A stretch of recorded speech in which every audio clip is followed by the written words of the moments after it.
முதலில் திரு ஆலூர் ஷானவாஸ், நூல் வெளியீட்டு விழாவில் திருமாவளவன் கலந்து கொள்ளாததற்கு கூட்டணி அழுத்தம் காரணம்னு விஜய் சொல்லியிருக்கார். இது பற்றி உங்களுடைய பார்வை?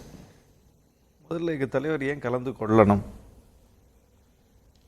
கலந்து கொள்ளாட்டாலும் அதில் என்ன சிக்கல்? முதலமைச்சர் வெளியிடுவார், நீங்கள் பெற்றுக்கொள்வீர்கள் என்று சம்பந்தப்பட்ட பத்திரிகை தரப்பில் முதலில் அழைப்பு விடுக்கப்பட்டது. ஏப்ரல் 14ஆம் தேதி விழா நடக்கும் என்று சொல்லப்பட்டது.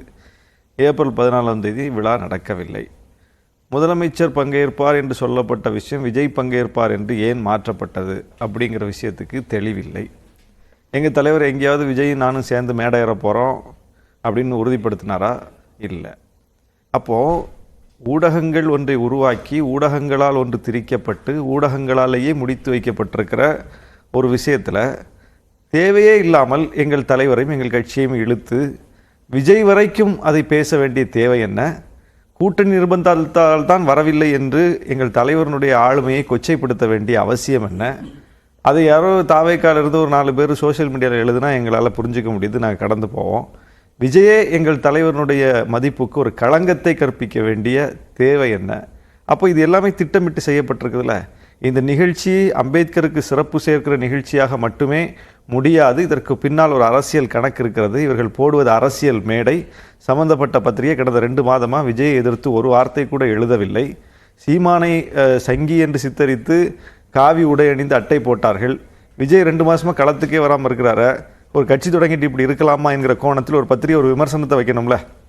அப்படி எந்த விமர்சனத்தையும் வைக்காமல் ஒரு ஊடகம் விஜயை பாதுகாத்து பொத்தி பாதுகாக்கிற வேலையை செய்து அவரை கொண்டு வந்து இப்படி நிறுத்தி அம்பேத்கர் பெயரால் ஒரு நூல் வெளியிட வச்சு அதில் வந்து திமுக கூட்டணியில் பயணித்து கொண்டிருக்கிற ஒரு கட்சியை கொண்டு வந்து இழுத்து விட்டு அவரோட கோர்த்து விட்டு அந்த மேடையை இப்படி ஆக்கி அந்த மேடையில் திமுகவை எதிர்த்து முழுக்க ஒரு அரசியல் மேடையாக மாற்றி இப்படியெல்லாம் செய்வார்கள் என்று 35 ஆண்டு கால அரசியல் அனுபவம் உள்ள எங்கள் தலைவர் முன்னுணர்ந்தார். அப்போ இவங்க வலையை விரித்து வச்சுட்டு கல்லை வீசுகிறாங்க. நம்ம போய் அந்த வலையில் போய் சிக்கிடக்கூடாது என்று அவர் தெளிவாக இது அம்பேத்கர் விழா அல்ல, இது தெளிவாக அரசியல் விழா என்று புரிந்து கொண்டு தவிர்த்தார். தவிர்த்தது 100 விழுக்காடு சரி என்பதை நேற்று மேடையில் விகடனும் உணர்த்தி விட்டது, விஜயும் உணர்த்தி விட்டார். திரு விஜய் கொச்சைப்படுத்தினார் அப்படின்னு குறிப்பிட்டீங்க. திரு ரவிக்குமார் சொல்லும்போது சொல்றார், விசிகாவுடன் கூட்டணி அமைக்க திரு விஜய் முயற்சிக்கிறார் என்று. அப்படியாக இருந்தால் திரு திருமாவளவனை கொச்சைப்படுத்த வேண்டிய அவசியம் விஜய்க்கு என்ன வந்தது? அதாவதுங்க, விஜய் அவர் கட்சி சார்ந்த முடிவை எடுக்கிறார். அவர் கட்சி சார்ந்த நிலைப்பாட்டை தெளிவுபடுத்துகிறார். அந்த உரிமை அவருக்கு இருக்கு. விசிகாவுடைய முடிவை விஜய் எடுக்க முடியுமா?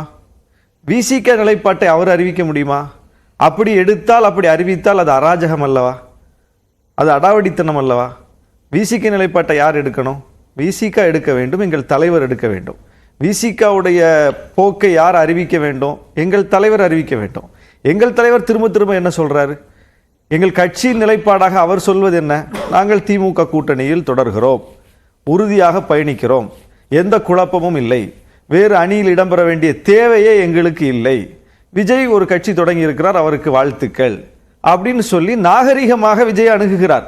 ஆனால் அந்த நாகரிகத்தன்மை விஜய்கிட்ட நேற்று வெளிப்பட்டதா?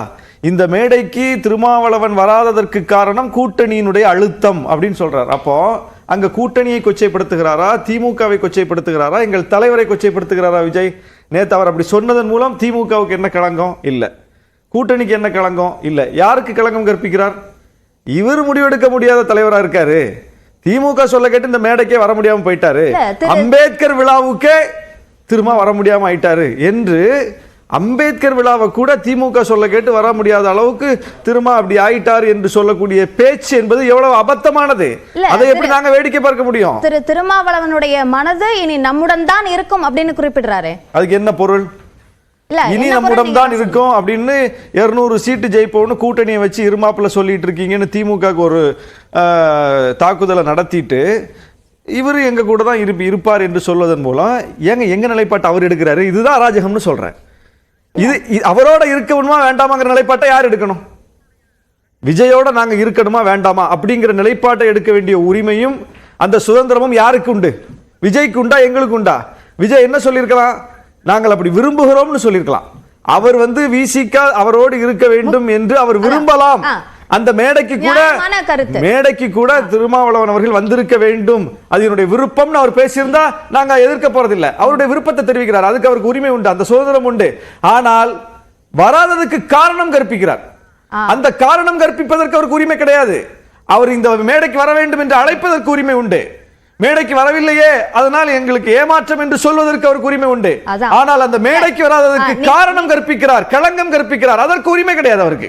அந்த உரிமை இல்லாத விஷயத்தை திரு விஜய் செய்யும் போது உங்க கட்சியோட துணை பொதுச் செயலாளர் அதே மேடையில் இருக்கிறார். நீங்க குறிப்பிடுறீங்க கூட்டணி வைத்திருக்கிற திமுக பற்றிய விமர்சனத்தை வைத்துவிட்டு இதை சொல்றாரே அப்படின்னு. திமுக பற்றிய அதிக விமர்சனத்தை வச்சது யாரு? அதுதாங்க விஜயா, திரு திமுக பத்தி விமர்சனத்தை விட்டுருங்க, எங்க தலைவரை பத்தியே விமர்சனம் வைக்கப்படுது. ஒரு விசிக தொண்டரால் அதை பொறுத்து கொண்டிருக்க முடியுமா? ஒரு இன்னொரு கட்சி தலைவர் அது அவர்கிட்ட தான் கேட்கணும். இன்னொரு கட்சி தலைவர், உங்க தலைவர் வராததுக்கு காரணம் திமுக தான், திமுக பேச்சை கேட்டு வராம போயிட்டாருன்னு ஒரு களங்கத்தை கற்பிக்கும் போது ஒரு உண்மையான விசிக தொண்டன் ஆவேசப்படுவான். யாரை பார்த்து இப்படி சொல்றேன்னு கேட்பான். எங்க தலைவரையா பார்த்து இப்படி சொல்ற, அவருடைய அனுபவம் உனக்கு தெரியுமான்னு கேட்பான். அதுதான் விசிக தொண்டன். 35 ஆண்டு கால அனுபவம் மிக்க ஒரு அரசியல் தலைவரை போய் 30 வருஷம் சினிமாவில் நடித்து வந்திருக்கிற நீங்க போய் இப்படி சொல்லலாமாங்க, இப்படி காரணம் கற்பிக்கலாமாங்கன்னு கேட்கணும்ல. ஒரு தொண்டரே அப்படியான ஒரு கேள்வியை எழுப்புவார். ஆனா துணை பொதுச் செயலாளர் அப்படியான கேள்வியை ஏன் எழுப்பல? அது அவர்கிட்ட கேளுங்க. நீங்க ஊடகங்கள் கேட்குறீங்களா, எங்கள்கிட்ட இப்படி வரிஞ்சு கேட்குறீங்களா, அவர்கிட்ட கேளுங்க. உங்க தலைவரை தானே விஜய் வந்து களங்கப்படுத்தினாரு, நீங்க ஏன் அங்க ரியாக்ட் பண்ணல, ஏன் சிரிச்சுக்கிட்டு இருந்தீங்கன்னு அவர்கிட்ட கேளுங்க. ஏன் அப்போ துணை பொதுச் செயலாளரோட அந்த கருத்துக்கு விசிக ஒரு பொறுப்பை ஏற்காது அப்படின்னா அப்ப அவர் இன்னும் கட்சியில தானே இருக்காரு. 100 விழுக்காடு தவறுன்னு எங்க தலைவரே சொல்லிட்டார்ல. சரின்னா எங்க தலைவர் சரின்னு சொல்லியிருப்பார்ல. ஆமா அவர் செய்தது சரிதான் எங்க தலைவர் சொல்லலையே, தவறுன்னு சொல்லியிருக்காரு. அப்ப எங்க தலைவரே தவறுன்னு டிக்ளேர் பண்ண ஒரு விஷயத்தை தான் நாங்களும் தவறுன்னு சொல்றோம். மத்தபடி எங்களுக்கு எல்லாம் இத தனிப்பட்ட இல்ல. அதற்கு வந்து உட்கட்சி குழப்பம் இருக்குன்னு தானே அர்த்தம். வெளியில இருந்து குழப்பம் ஏற்படுத்த முயற்சிக்கிறாங்கன்னு எப்படி சொல்ல முடியும்? இதை வந்து நாங்க மட்டும் சொல்லி அவர் ஒன்று சொல்லி அதோட நின்றுதுன்னா குழப்பம் இருக்குன்னு அர்த்தம். நான் சொல்லக்கூடிய கருத்து என் கருத்து அல்ல, என் தலைவரின் கருத்தை நான் சொல்றேன். கட்சி என்பது தலைவரை சுற்றித்தான், அங்கே இருக்கக்கூடிய ஒவ்வொரு நிர்வாகிகளையும் சுற்றி அல்ல. கட்சியின் மையம் என்பது தலைவர் தான். அப்ப தலைவர் சொல்வதை நான் சொல்றேன், ஆதவ் சொன்னது தலைவர் சொன்னதா அப்படின்னு நீங்க பாத்துக்கங்க, அவ்வளவுதான். அப்ப குழப்பம் இருக்கு, 2 கருத்து இருக்குன்னு ஏன் வருது? 2 கருத்துலாம் இல்ல, ஒரே கருத்து தான். தலைவர் கருத்து என்ன, அதுதான் கட்சி கருத்து. அதான் திரு ஆளூர் ஷானவாசனுடைய கருத்து திரு திருமாவளவனுடைய கருத்தாக இருக்கும்போது ஏன் திரு ஆதவர்ஜுனாவுடைய கருத்து திரு திருமாவளவனோட கருத்தா இருக்க கூடாது? அது நீங்க ஆதவர்ஜுனாட்ட தான் கேட்கணும். நான் சொன்னது என் தலைவர் கருத்துன்னு சொல்லிட்டேன். தலைவரே அவர் கருத்து என் கருத்து இல்ல, கட்சி கருத்து இல்லைன்னு தெளிவுபடுத்திட்டாரு, தவறுன்னு சொல்லிட்டாரு. இப்ப நீங்க சம்பந்தப்பட்டவர் பேசினவற்றை தான் நீங்க கேட்கணும். இல்ல தவறுன்னு சொல்லிட்டா அதுக்கு நடவடிக்கை அப்படின்னு ஒண்ணு வரணும்ல. இல்லைங்க, நடவடிக்கையை வந்து நம்ம வெளியே இருந்து யாரும் தீர்மானிக்க முடியாது. நடவடிக்கை எடுக்கணுமா வேண்டாமா அப்படிங்கிறது எல்லாம் அது கட்சி தலைவருக்கு இருக்கக்கூடிய அதிகாரம், கட்சிக்குள்ள நடக்க வேண்டிய விவாதம். அது கட்சிக்குள்ள நடக்கும், தலைவர் அதை பற்றி முடிவெடுப்பார். இல்ல இதே போன்ற ஒரு சம்பவம் நிகழ்ந்த போது இதற்கு முன்பும் இதே போன்ற விளக்கம் கேட்கப்படும், உரிய நிர்வாகிகளோடு கலந்தாலோசிக்கப்படும். அதை வந்து வெளியே இருந்து இன்னொரு கட்சியோ அல்லது உங்களை போன்ற ஊடகமோ யாருமே வந்து அல்லது சக நிர்வாகிகளான நாங்களோ தீர்மானிக்கக்கூடிய ஒரு விஷயம் கிடையாது. அவரும் துணை பொதுச் செயலாளர், நானும் துணை பொதுச் செயலாளர். என் மேல அவருக்கு மாற்று கருத்து இருக்கலாம், அவர் மேல எனக்கு மாற்று கருத்து இருக்கலாம். அதற்காகலாம் வந்து அவரை சேருங்க இவரை நீக்கிங்கன்னு சொல்லக்கூடியது ஒரு முதிர்ச்சியான அணுகுமுறையா இருக்காது. இதையெல்லாம் பார்க்கக்கூடிய தலைவர் வந்து அவருக்கு தெரியும் எது சரி எது தவறுன்னு அவர் முடிவெடுப்பார்.